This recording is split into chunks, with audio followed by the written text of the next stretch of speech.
what I understand, both of you are not local. So tell us about your location. So where are you located and how do you manage these properties? Yeah, great question. So Joe and I are both from the greater New York City area originally. I am still in New York, and we invest in Pennsylvania. I'll let Joe share where he lives himself.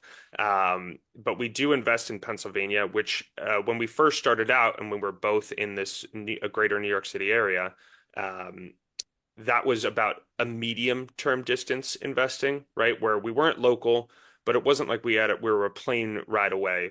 We could get there in about 2.5 hours by car if there was an emergency. And at first, when we started buying stuff together and when I had my single family in the area, we were self-managing. So, we had boots on the ground people, right? We had made connections with handyman, plumbers, contractors, electricians, etc. But we were still the ones coordinating all of that stuff. And if necessary, we drove down to take a look at stuff. Um, Nowadays, with Joe not being local, and the portfolio growing to the point where it's too much to manage, just the two of us, we do have a local property management team who takes care of all that stuff. Yeah, like Sam said, I'm originally from New York. Since then, moved to South Carolina in an area. I've been here about 2 years, but it was great that we were both near each other to start as we were building our boots on the ground, so to speak. Yeah. So we took a bunch of trips out there to look at inspections. We did some DIY projects on our first property together. We, like sanded down some cabinets, refinished them, put some epoxy on a countertop just to kind of spruce it up and give it a little TLC. So that was kind of cool experience and also allowed us to invest in a market that's not as expensive as New York with Yeah. such high taxes as New York. And now that we do have the boots in the ground, we have those systems in place. I was able to move down here to Charleston, and it was like we never skipped a beat. We're Yeah. still texting every day, we're calling each other every day, we're in communication with our property managers, our real estate agents, and our lenders and our contractors. That allows us to invest from a distance without having to physically be there. I think out of the properties that we have now, I've only seen one of them in person. It's possible, and Sam's going to be, not to throw your business out there, Sam, but Sam's going to be taking a trip where he's Yeah. going to be out of the country, and same thing. It's going to be business as usual. It's not anything's going to change from it. Yeah. What's funny is really the only thing that changed when Joe moved is our like ability to see each other on a friendship level. Yeah. Besides that, I mean, realistically, it's not like we were living together when we were both in New York. We were still mostly doing everything via phone, via text. Um, when Joe moved to South Carolina, it really it stayed on that level. The only thing that changed was the social aspect. Yeah, I miss you, Yeah, man. Yeah. awesome.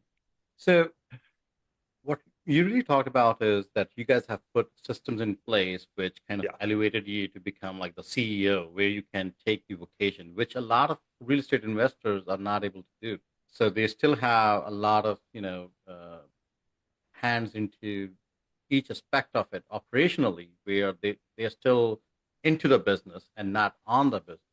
So can you talk about what strategies or you have been doing and what struggles did you have to begin with, and how did you reach to this space, to this level where you can say, okay, I can take a vacation and let Yeah. let the business operate it by itself? So I think it definitely took time, right? The point you make about systems in place, I mean that was really a lot of not trial and error, but there was a bit of a learning curve where, you're testing out somebody new who and it's a lot of trust to hand over this portfolio that you've built to somebody else to take, to manage it. And we vetted people. We actually have two different property management teams for different areas of the portfolio because they're not exactly all close together. It's throughout a county, or two counties actually. So one handles one area, the other handles the other area.